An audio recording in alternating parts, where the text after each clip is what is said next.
Assalamualaikum warahmatullahi wabarakatuh. Baiklah, pada kesempatan kali ini saya ingin mempresentasikan hasil kuliah saya, yaitu di mata kuliah Perancangan Arsitektur 2 dengan penugasan tugas 2 merancang sebuah galeri seni, yaitu saya sendiri Rahman Rohadi Wijaya, NPM 19 115 111 024, dengan unit master yaitu Bapak Insinyur Yadi Sumitra, Master TP. Baiklah, selanjutnya yaitu untuk lokasi penugasan site berada di Jalan Khatib Sulaiman, Kelurahan Ulak Karang Utara, Kecamatan Padang Utara, Kota Padang, Sumatera Barat. Kemudian ini merupakan pola site yang berbentuk trapesium dengan sisi alas bawahnya yang seperti diberi lekukan karena menyesuaikan lokasi dari Jalan Khatib Sulaiman tersebut. Selanjutnya kita masuk ke analisa ruang luar. Untuk analisa ruang luar ini terdapat menggunakan 11 elemen tapak, yaitu yang pertama yaitu peta lokasi. Peta lokasi ini data-datanya yaitu memiliki luas site yaitu 600 meter persegi dengan ukuran 30 meter di arah utara, 34 dari arah timur, 29 dari arah selatan, dan juga 25 dari arah barat. Ini merupakan tanggapannya.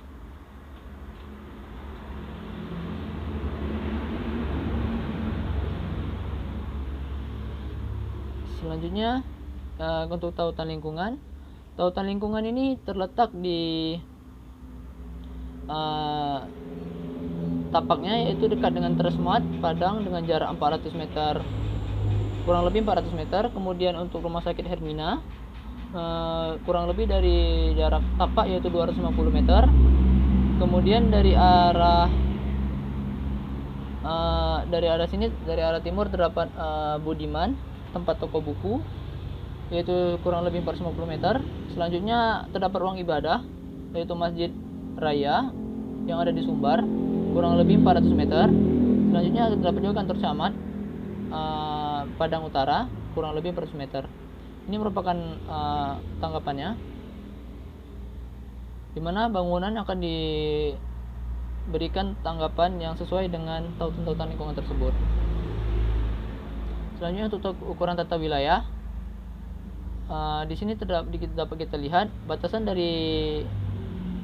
dari wilayahnya, yaitu utara terdapat gedung, dari arah barat terdapat rumah warga, dari arah timur terdapat jalur atau Jalan Khatib Sulaiman, dan juga dari arah selatan terdapat rumah warga atau usaha warga.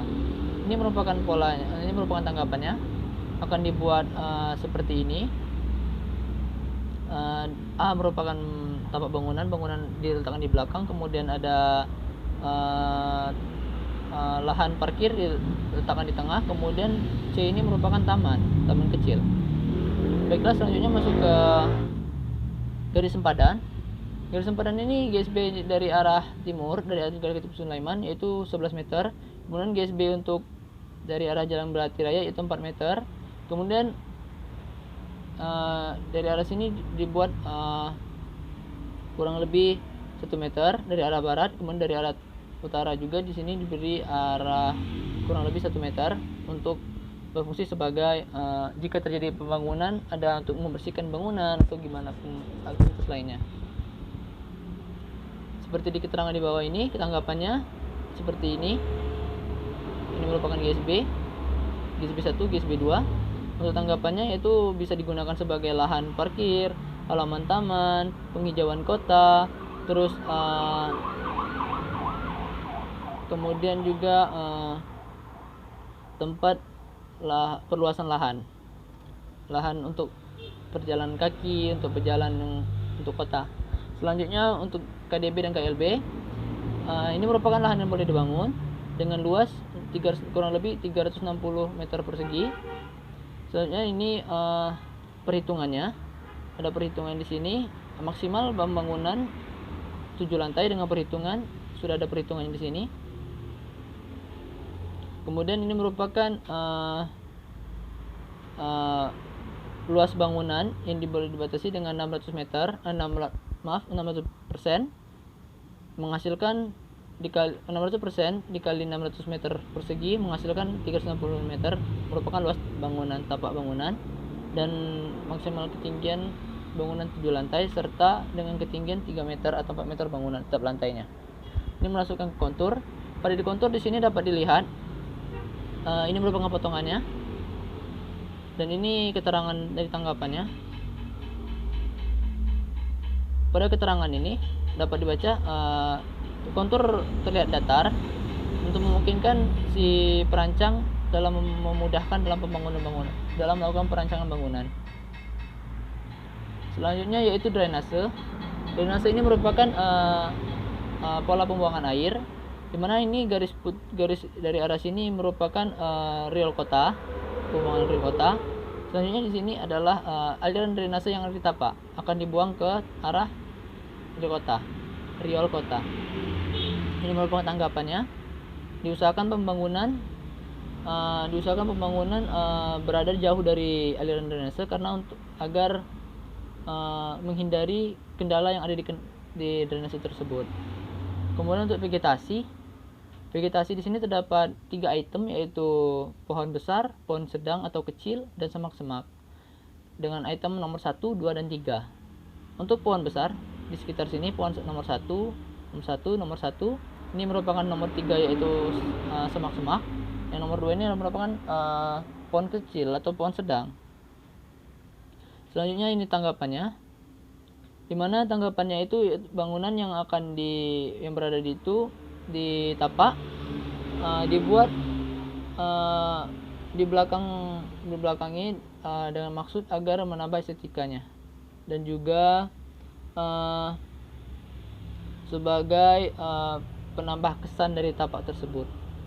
Kemudian keistimewaan pada tapak buatan seperti ini, ada terdapat tiang listrik, trotoar, dan tanggapannya yaitu dengan sistem trotoar bisa untuk melalui oleh warga, kemudian dengan memberi pertimbangan trotoar di area lingkungan sebagai penyajian lingkungan.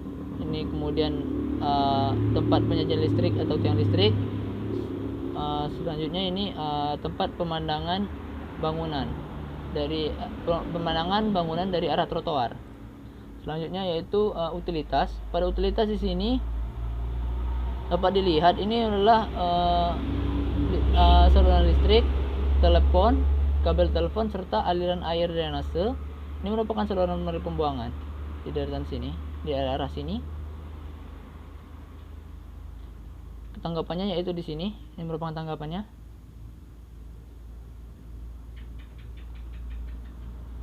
Selanjutnya ini adalah siklus pejalan kaki. Pada siklus pejalan kaki di sini untuk di jalan sini merupakan aktivitasnya sedang, dan untuk yang dari ini merupakan karena jalan utama, jadi aktivitas pejalan kakinya sedang. Kemudian untuk di jalan lingkungan aktivitas pejalan kakinya tergolong ringan. Selanjutnya ini merupakan tanggapannya. Aktivitas jalan kakinya sedang dari arah Khatib Sulaiman, yang kemudian ringan dari arah Belati Raya. Dan ini merupakan tempat pemandangan untuk pejalan kaki untuk melihat bangunan dari arah trotoar. Selanjutnya sirkulasi kendaraan. Sirkulasi kendaraan ini di sini ada anak panah besar tidak putus-putus. Ini merupakan lalu lintas besar yang padat. Kemudian yang putus-putus ini merupakan lalu lintas yang sedang yang ada dari arah Jalan Belati Raya. Untuk tanggapan sendiri, akses masuknya dari arah akses masuk dari kendaraan dan pejalan kaki itu dibedakan untuk menghindari terjadinya kendala hal-hal yang tidak diinginkan. Selanjutnya ini merupakan tempat parkir kendaraan atau yang mengantarkan penumpang. Terus ini merupakan bangunan, dan juga di sini akses masuk keluar kendaraan. Baiklah, selanjutnya yaitu pemandangan dari tapak. Pemandangan dari tapak yaitu di sini dari tapak bisa lihat gedung, bisa melihat rumah warga, bisa melihat usaha warga atau warung, bisa melihat juga rumah warga dari arah timur. ini tanggapannya. Jika bangunan ini harus dibuat terbuka dengan maksud agar bisa dilihat oleh berbagai banyak khalayak, tapi juga masih mengutamakan terlindungi dan terprivasi terhadap bangunannya. Untuk pemandangan ketapa, di sini dari gedung bisa melihat side, dari arah rumah warga bisa melihat side, dari arah rumah warga dari arah barat bisa melihat side, kemudian dari arah selatan juga bisa melihat side, yaitu dari arah rumah warga atau usaha warga.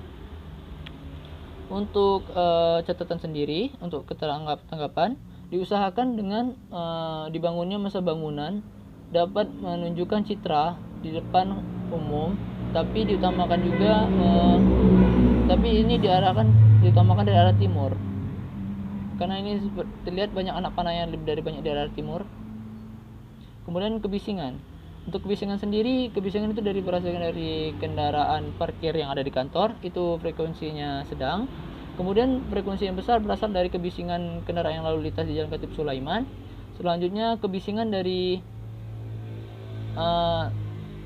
arah Jalan Belati Raya tergolong sedang. Kemudian untuk kecil itu merupakan frekuensinya berasal dari rumah warga. Ini merupakan tanggapannya.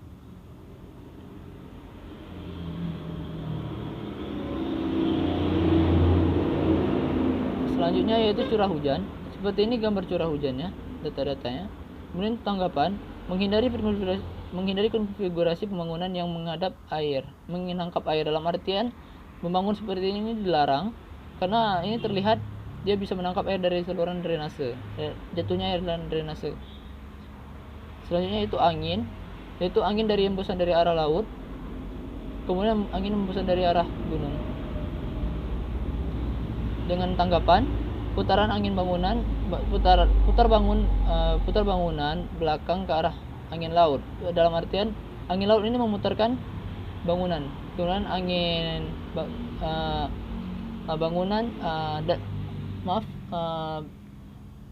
dari gunung menghembus bangunan, artinya menembus dia menabrak.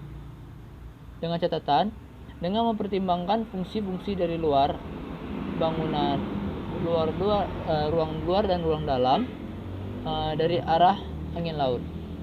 Untuk lintasan dari matahari terbit dari arah timur pada pukul 6.30 atau setengah 7 pagi. Kemudian matahari berada tepat di tengah-tengah pada pukul jam 12.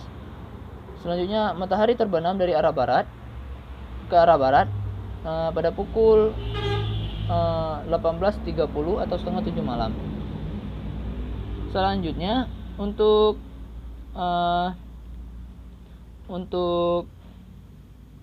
keterangan tanggapannya seperti ini. Dibuat kaca menghadap arah timur dengan maksud agar mendapat cahaya pagi, dan dibuat dengan kaca di arah barat agar mendapat cahaya sore hari. Dengan memanfaatkan kaca tersebut, penggunaan kaca hitam dan juga penggunaan AC dalam ruangannya. Selanjutnya manusia dan budaya. Manusia budaya di sini melakukan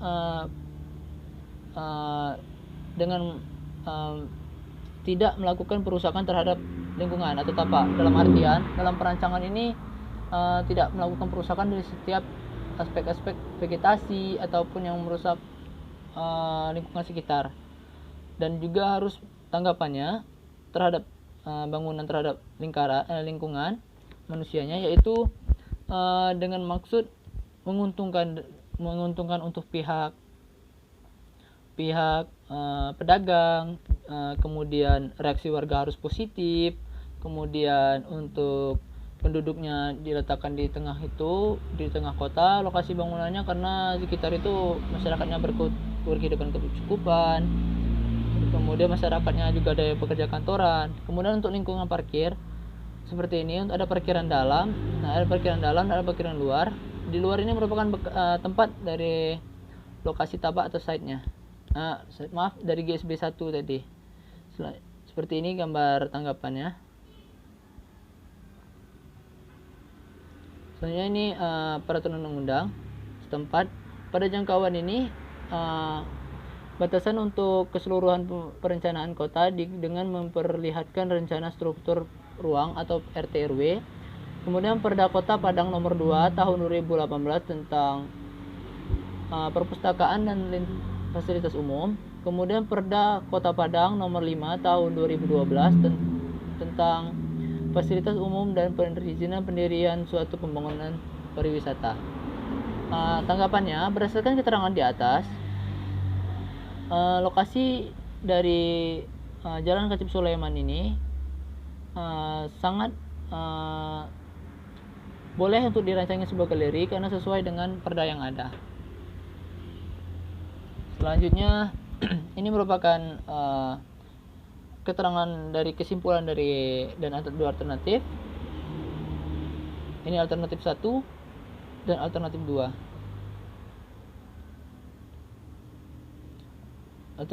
Alternatif 1 dengan ini kesimpulannya, keterangannya, ini bentukannya. Dan kita ambil 2, menghasilkan ini ada bangunan, taman, dan parkir. Ini merupakan akses jalan utama. Ini jalan setapak-setapaknya.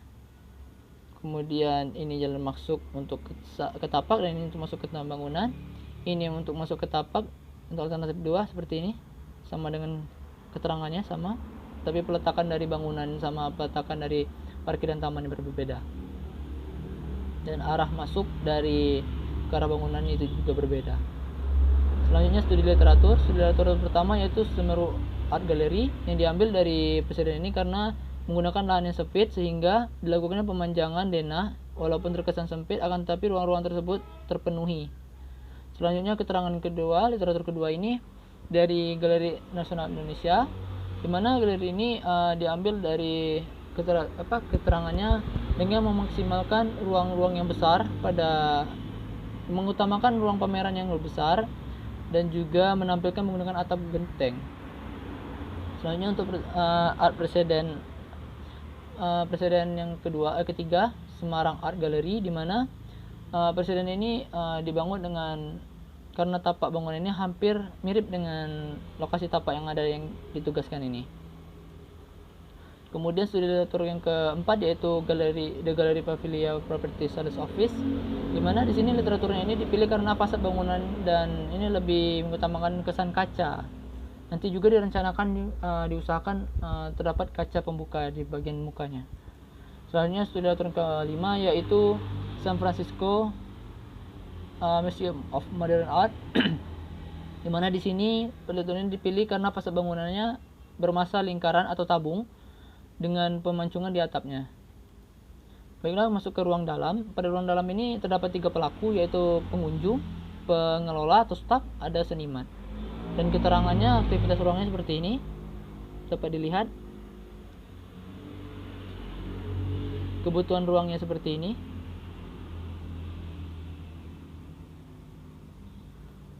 Besaran ruangannya seperti ini. Kemudian masuk ke zoning ruang dan hubungan ruang. Untuk lobby dan ruang pameran itu merupakan ruangan publik. Kemudian toilet umum dan toilet staf merupakan semi publik. Kemudian untuk kantor, ruang rapat, ruang ME atau ruang mekanikal elektrikal, dan gudang itu merupakan privat. Ini keterangannya untuk hubungan ruang. Kemudian bubble diagram. Ini hubungan antar ruangnya, mana yang dekat dan mana yang agak dekat. Selanjutnya masuk ke atrometri. Ini atrometri. Ini merupakan persyaratan ruang dari pemandangan objek.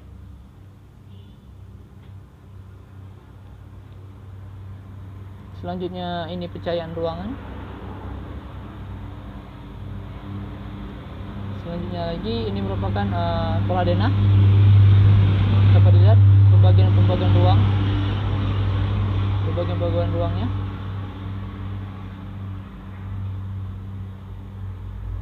Ini merupakan prototip ruang.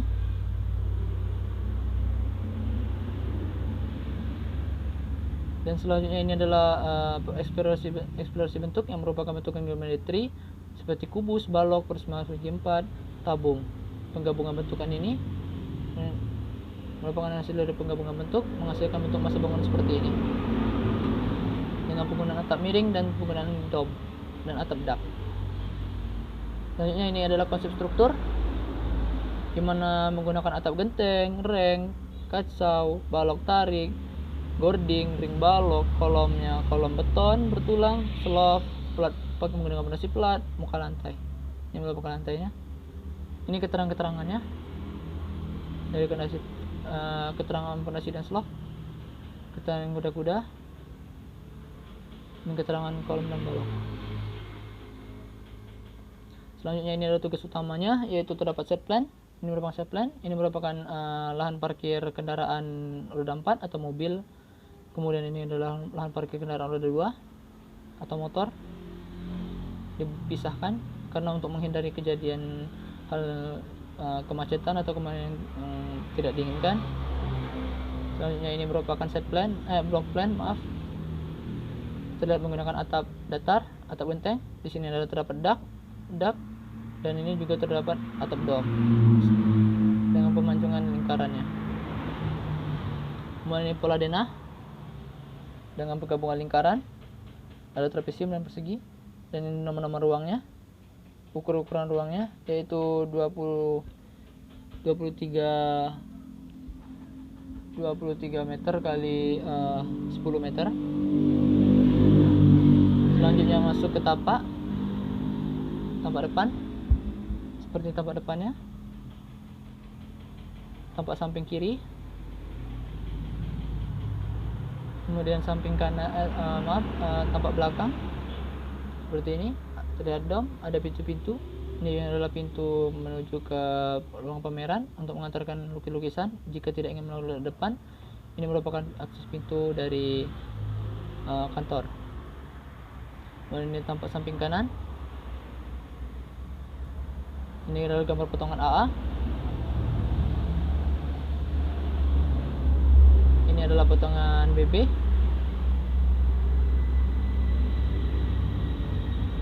Selanjutnya ini adalah perspektif eksterior dengan menampilkan bangunan dan lingkungan yang sekitarnya di luar. Ada lahan parkir, ada pepohonan, ada akses masuk seperti ini.